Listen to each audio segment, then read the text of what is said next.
Next class of antihypertensive includes ACE inhibitors, angiotensin II receptor blocker, and direct renin inhibitors. We will discuss these three classes in this section as they share almost similar mode of action. Firstly, talking about ACE inhibitors, they are also called as angiotensin-converting enzyme inhibitors. Do you remember where angiotensin-converting enzyme is present? Yes, it is primarily present in the lungs, and ACE assists in the conversion of angiotensin I, an inactive protein, into angiotensin II, and this process takes place in liver.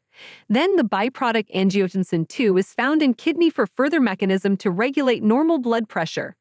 Angiotensin II functions as a strong vasopressor, which means it causes arteries to contract and make them temporarily narrower and increase the pressure of the blood flowing through them. This conversion is a normal regulatory process in the body.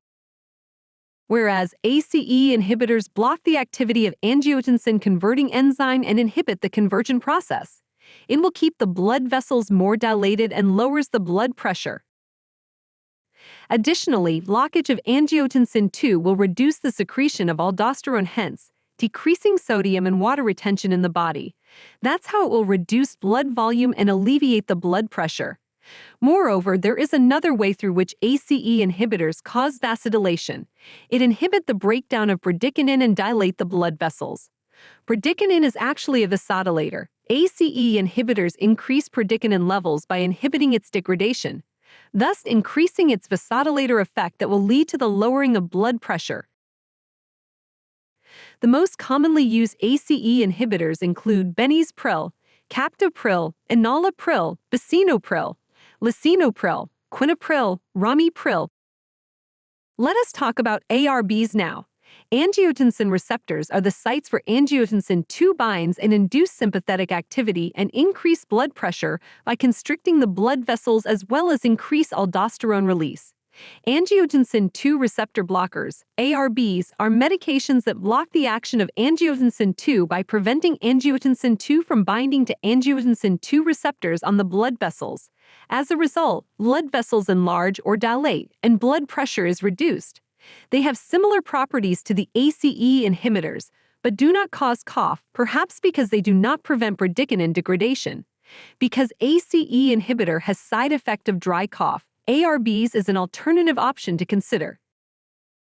The included drugs are losartan, valsartan, cansartan, eprosartan, irbesartan, olmesartan, and telmisartan.